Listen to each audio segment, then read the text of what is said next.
Noveno, la sexualidad y el embarazo. La sexualidad es el ámbito más amplio en el que los humanos dirimen, practicando el tema de la polaridad.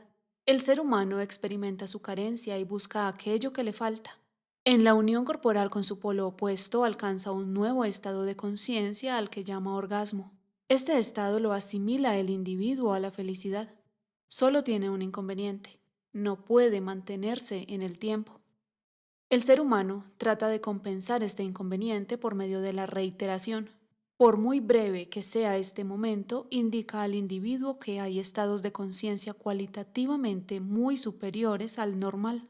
Esta sensación de felicidad es también lo que, en definitiva, impide que el ser humano descanse, lo que le hace estar siempre buscando algo. La sexualidad revela ya la mitad del secreto.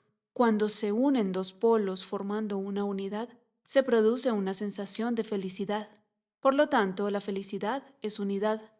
Ahora queda la segunda mitad del secreto, la que nos revele cómo se puede prolongar indefinidamente este estado. Muy sencillo. Mientras la unión de los opuestos se realice solo en el plano corporal, sexualidad, el estado de la conciencia, orgasmo, resultante, está limitada en el tiempo, ya que este plano del cuerpo está sometido a la ley del tiempo. Solo se libera uno del tiempo realizando la unión de los opuestos también en la mente. Si consigo alcanzar la unidad en este plano, habré encontrado la felicidad eterna, es decir, fuera del tiempo. Con este reconocimiento empieza el camino esotérico que en Oriente se llama camino del yoga. Yoga es una palabra sánscrita que significa yugo. El yugo siempre forma unidad de una dualidad: dos bueyes, dos cubos, etc. Yoga es el arte de unir la dualidad.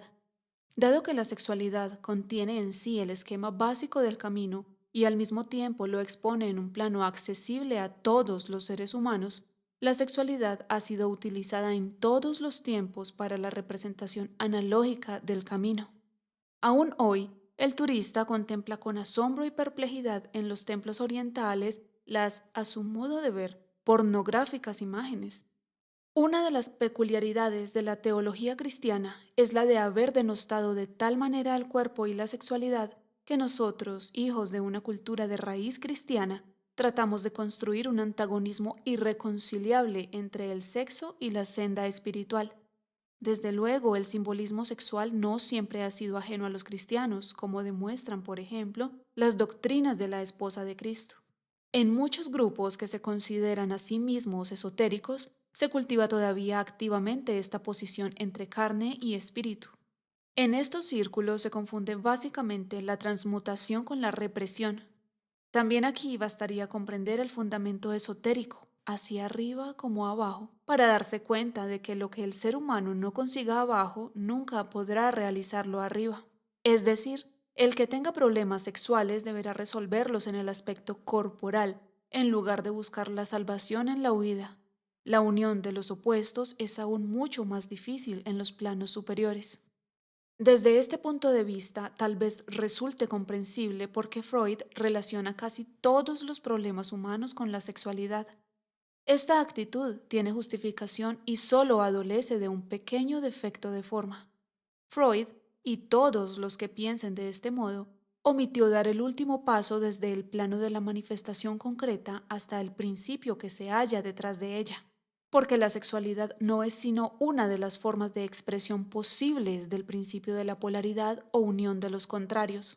Planteando el tema de esta forma abstracta, incluso los críticos de Freud tendrían que convenir en que todos los problemas humanos pueden reducirse a la polaridad y a la tentativa de aunar los contrarios. De todos modos, lo cierto es que la mayoría de los seres humanos descubren, experimentan y dirimen los problemas de la polaridad primeramente en el plano de la sexualidad. Esta es la razón por la que la sexualidad y la convivencia generan los mayores motivos de conflicto para el ser humano. Es el difícil problema de la polaridad lo que atormenta al ser humano hasta que éste halla el punto de la unidad. Trastornos de la regla. El flujo mensual es expresión de feminidad, fertilidad y receptividad. La mujer está sometida a este ritmo. Tiene que amoldarse a él y aceptar las limitaciones que le impone. Con el término de amoldarse tocamos un aspecto fundamental de la feminidad, la abnegación. Al decir feminidad, nos referimos al principio general del polo femenino en el mundo, al que los chinos, por ejemplo, llaman yin. Los alquimistas simbolizan con la luna y la psicología profunda expresa con el símbolo del agua. Desde esta óptica, cada mujer no es sino manifestación del principio femenino arquetípico. El principio femenino puede definirse por su receptividad. Lo masculino rige lo creativo, lo femenino rige lo receptivo. Y en otro lugar, en la receptividad está la mayor capacidad de entrega del mundo. La capacidad de entrega es la característica esencial de la mujer. Es la base de todas las demás facultades, como la de apertura, absorción, acogida. La capacidad de entrega exige también la renuncia a la actuación activa. Examinemos los símbolos de la feminidad, la luna y el agua. Ambos renuncian a irradiar y emitir como sus polos opuestos el sol y el fuego. Por ello son capaces de absorber, acumular y reflejar la luz y el calor. El agua renuncia a la pretensión de poseer forma propia, adopta cualquier forma, se amolda en entrega. La polaridad sol y luna, fuego y agua, masculino y femenino, no lleva implícita valoración alguna. Toda valoración sería absolutamente improcedente, ya que por sí solo cada polo está incompleto. Para estar entero necesita del otro polo. Ahora bien, esta calidad de entero solo se consigue cuando ambos polos representan plenamente su peculiaridad específica. En muchas reivindicaciones emancipadoras se pasan por alto fácilmente estas leyes del arquetipo. Sería una tontería que el agua se quejara de no poder arder ni brillar y por ello se sintiera inferior. Precisamente por no poder arder puede recibir, capacidad a la que el fuego tiene que renunciar. Uno no es mejor ni es peor que el otro, solo es diferente. De esta diferencia entre los polos surge la tensión llamada vida. Nivelando los polos no se consigue eliminar oposiciones. La mujer que acepte y viva plenamente su feminidad nunca se sentirá inferior. La no reconciliación con la propia feminidad subyace en la mayoría de los trastornos menstruales y en muchos otros síntomas del campo sexual. La entrega, la adaptabilidad, siempre es difícil para el ser humano. Exige renuncia a la propia voluntad, al yo, al predominio del ego. Uno tiene que sacrificar algo de su ego, una parte de sí, y esto es lo que la menstruación exige de la mujer, porque con la sangre la mujer sacrifica una parte de su fuerza vital. La regla es un pequeño embarazo y un pequeño parto, y en la medida en que una mujer no esté conforme con esta regla, se producirán trastornos y dolencias menstruales. Estos indican que una parte de la mujer, por lo general inconscientemente, se revela ya sea a la regla, al sexo o al hombre, o a todo ello. Precisamente a esta rebelión yo no quiero. Apela a la propaganda de las compresas y tampones, prometiendo que, si empleas el producto, serás libre y podrás hacer todo lo que quieras durante el periodo. La publicidad explota hábilmente el conflicto básico de la mujer, ser mujer, sí, pero no aceptar lo que trae consigo la condición femenina. A la que sufre dolores menstruales le duele ser mujer. Los problemas menstruales denotan problemas sexuales, pues la resistencia a la entrega que se manifiesta en el trastorno menstrual delata un agarrotamiento de la vida sexual. La que se relaja en el orgasmo se relaja también en la menstruación. El orgasmo es una pequeña muerte, lo mismo que el sueño. También la menstruación tiene algo de muerte. Unos tejidos mueren y son expulsados. Pero morir no es sino la invitación a superar las limitaciones del yo y sus ansias de dominio, y dejar que las cosas sigan su curso. La muerte solo es una amenaza para el ego, nunca para el ser humano en sí. El que se aferra al ego experimenta la muerte como una lucha. El orgasmo también es una pequeña muerte porque exige desprenderse del yo. Y es que el orgasmo es la unión del yo y el tú, lo cual presupone la apertura de la frontera del yo. Quien se aferra al yo no experimenta el orgasmo. Lo mismo ocurre cuando se quiere conciliar el sueño, como se verá más adelante. La afinidad entre muerte, orgasmo y menstruación debería estar clara. Es la capacidad de entrega, el estar dispuesto a sacrificar una parte del ego. No es de extrañar, pues, que como ya hemos visto, las anoréxicas no menstruen o padezcan trastornos menstruales. Es el ansia de dominio reprimida lo que les impide aceptar la regla. Tienen miedo de su feminidad, miedo de la sexualidad, de la fertilidad y de la maternidad. Se ha comprobado que en situaciones de gran angustia e inseguridad, catástrofes, cárcel, campos de trabajo y campos de concentración, suelen producirse faltas de la menstruación, amenorrea secundaria. Y es que, desde luego, tales situaciones, lejos de fomentar el tema de la entrega, inducen a la mujer a adoptar actitudes masculinas de actividad y autoafirmación. Hay otro aspecto de la menstruación que no debemos pasar por alto. El flujo menstrual es expresión de la facultad de tener hijos. La menstruación produce reacciones distintas según la mujer desee tener un hijo o no. Si lo desea, le indica que tampoco esta vez pudo ser. En este caso, el periodo provoca molestias y mal humor. La regla se acusa con dolor. Pese a su deseo de tener hijos, estas mujeres suelen utilizar métodos anticonceptivos, aunque poco fiables. Es el compromiso entre la inconsciente ansia de maternidad y el afán de procurarse una coartada. Si la mujer teme quedar embarazada, espera la regla con ansiedad, lo cual es el medio más seguro para producir un retraso. El flujo suele ser entonces abundante y prolongado, circunstancia que también puede utilizarse para rehuir el sexo. Básicamente, la regla, como cualquier síntoma, puede esgrimirse como instrumento, ya sea para eludir el acto sexual, ya para reclamar atenciones y mimos. La menstruación es determinada físicamente por la interrelación de la hormona femenina estrógeno y la hormona masculina gestágeno. Esta interrelación corresponde a una sexualidad a escala hormonal. Si esta sexualidad hormonal se perturba, se trastorna también la regla. Esta clase de anomalías difícilmente se subsana con la administración de hormonas medicamentosas, ya que las hormonas son exclusivamente representantes materiales de las partes del alma masculina y femenina. La curación solo puede hallarse en la reconciliación con la propia condición sexual, ya que este es requisito indispensable para poder realizar en sí el polo del sexo opuesto.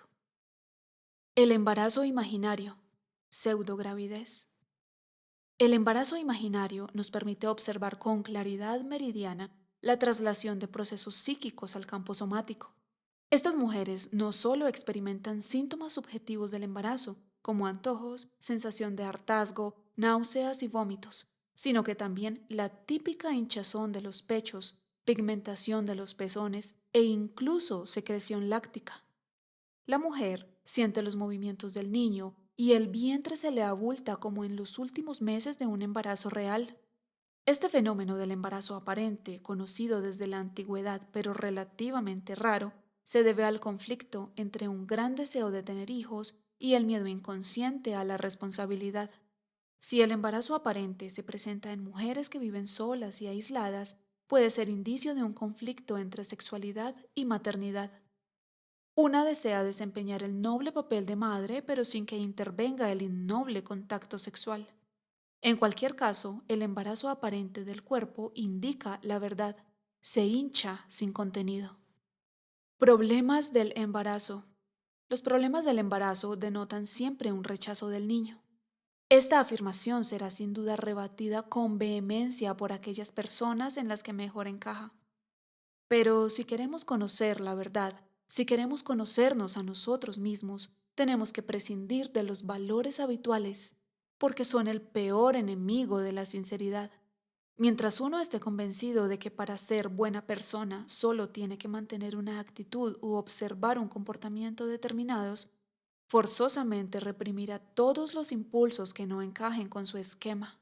Estos impulsos reprimidos son los que, en forma de síntomas corporales, equilibran la realidad. No nos cansamos de insistir sobre este aspecto para que nadie se engañe a sí mismo con un precipitado «eso no va conmigo». El tener hijos es precisamente uno de los temas más positivamente valorados, lo que da lugar a mucha falta de sinceridad, la cual a su vez se traduce en síntomas. Por ejemplo, las pérdidas indican el deseo de perder el niño. Es un aborto inconsciente. Este rechazo del niño se manifiesta en forma más suave en la casi habitual náusea y especialmente en los vómitos del embarazo. Es síntoma que se manifiesta sobre todo en mujeres muy delicadas y delgadas, dado que en ellas el embarazo produce un fuerte incremento de las hormonas femeninas, estrógeno. Pero precisamente en las mujeres menos femeninas, esta irrupción hormonal de feminidad genera un temor y rechazo que se manifiesta en náuseas y vómitos. La generalizada sensación de náusea y malestar durante un embarazo indica únicamente que son muchos los casos en los que la llegada de un hijo provoca, además de alegría, una sensación de rechazo. Ello es comprensible, ya que al fin y al cabo un hijo supone un cambio trascendental en la vida y una responsabilidad que en un principio indudablemente desencadena temor, pero en la medida en que este conflicto no se afronta conscientemente, el rechazo pasa al cuerpo. Gestosis del embarazo. Hay que distinguir entre la gestosis temprana, de la semana 6 a la 14, y la gestosis tardía, llamada también toxemia del embarazo. La gestosis se manifiesta con hipertensión, pérdida de albúmina por el riñón, calambre, eclampsia del embarazo, mareos y vómitos matutinos. El cuadro indica rechazo del niño e intentos, unos simbólicos y otros concretos, de librarse de él. La albúmina que se pierde por los riñones es muy necesaria para el niño, pero puesto que se pierde, no le es suministrada. Se trata pues de impedir su crecimiento negándole la materia prima.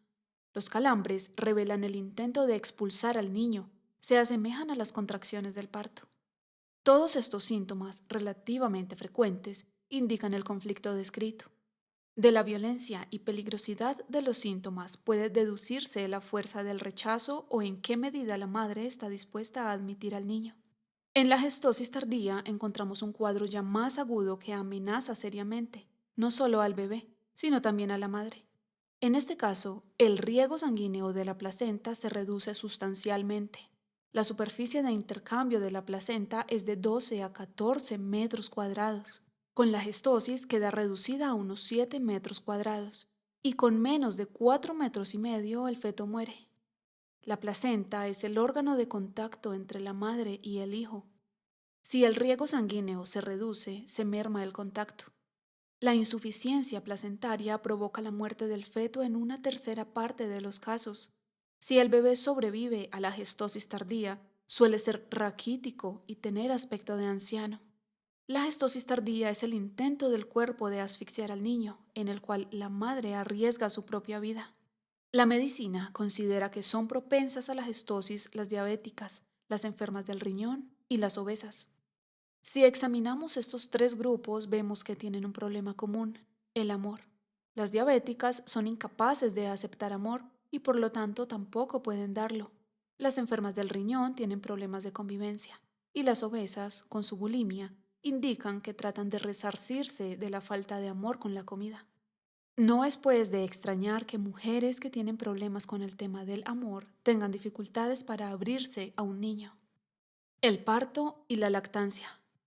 Todos los problemas que retrasan o dificultan el parto indican la tentativa de retener al niño, la negativa de separarse de él. Este problema ancestral entre madre e hijo se repite cuando el hijo quiere abandonar la casa paterna. Es la misma situación en planos distintos. En el parto, el niño abandona la seguridad del claustro materno y en el segundo caso, el amparo de la casa paterna. Ambas situaciones suelen conducir a un parto difícil hasta que finalmente se corta el cordón umbilical. También aquí el tema consiste en soltar. Cuanto más profundizamos en los cuadros de la enfermedad y por consiguiente en los problemas del ser humano, mejor observamos que la vida humana oscila entre los polos de tomar y dejar. El primero suele llamarse también amor y el segundo, en su forma extrema, muerte. Vivir consiste en ejercitar rítmicamente la aceptación y el desprendimiento. Lo más frecuente es que se pueda hacer una cosa y no la otra, y a veces ninguna de las dos. En el acto sexual, la mujer tuvo que abrirse y ensancharse para admitir al tú. En el parto tiene que volver a abrirse y ensancharse, ahora para desprenderse de una parte de su ser a la que debe dejar que se convierta en tú. Si se resiste, el parto se complica y hay que recurrir a la cesárea. Los niños hipermaduros suelen nacer por cesárea, carácter que expresa esta resistencia a la separación. También las restantes causas que suelen determinar la práctica de la cesárea son indicios del mismo problema. La mujer tiene miedo de ser demasiado estrecha, de sufrir un desgarro del perineo o de resultar poco atractiva para el hombre. El problema contrario se da en el parto prematuro, que suele ser provocado por una rotura de agua antes de tiempo, la cual, a su vez, es debida a contracciones que se adelantan a su momento. Es el intento del niño por abrirse paso. La lactancia materna es mucho más que simple alimentación. La leche materna contiene anticuerpos que protegen al niño durante el primer medio año. Sin la leche materna, el niño carece de esta protección, que es mucho más amplia que la que proporcionan los anticuerpos por sí solos. El niño que no mama de su madre está privado del contacto directo y falto de la sensación de protección que la madre transmite por el acto de apretarlo contra su pecho. El caso del niño que no mama de su madre expresa la falta de deseo de la madre de alimentarlo, de protegerlo, de ocuparse personalmente de él. Este problema es objeto de una represión más profunda en las madres que no tienen leche que en las que reconocen francamente que no quieren dar de mamar. Esterilidad. Cuando una mujer no tiene hijos a pesar de desearlos, ello indica bien la presencia de un rechazo inconsciente, bien que el deseo de tener un hijo se funda en una motivación engañosa. Motivación engañosa puede ser, por ejemplo, el afán de retener a la pareja por medio del niño o el de relegar a segundo plano problemas existentes. En tales casos, el cuerpo suele reaccionar con sinceridad y clarividencia. Análogamente, la esterilidad del hombre indica el miedo a las ataduras y a la responsabilidad que un niño pondría en su vida. La menopausia y el climaterio. El final de la menstruación supone para la mujer un cambio de vida tan trascendental como la aparición de la primera regla. La menopausia señala a la mujer la pérdida de la facultad de procrear y por lo tanto también la pérdida de una forma de expresión específicamente femenina. La manera en que este cambio sea experimentado y asumido por la mujer dependerá de su actitud hacia su propia feminidad y de la satisfacción sexual experimentada hasta el momento. Además de las reacciones secundarias de ansiedad, irritabilidad y falta de energía, todos ellos indicios de dificultad para amoldarse a la nueva etapa de la vida, existen una serie de síntomas de carácter más somático. Son conocidos los sofocos, con los cuales en realidad se pretende aparentar calor sexual. Es un intento de demostrar que con la pérdida de la regla no se ha perdido la feminidad en el sentido sexual, y de este modo una demuestra que está caliente. También las frecuentes hemorragias son afán de simular fertilidad y juventud. La magnitud de los problemas y dolencias del climaterio dependen en gran medida de la plenitud con la que se haya experimentado la propia feminidad. Todos los deseos no realizados suelen agigantarse en esta fase, produciendo amargura por las oportunidades perdidas, ansiedad y deseos de recuperación. Solo lo no vivido nos hace arder.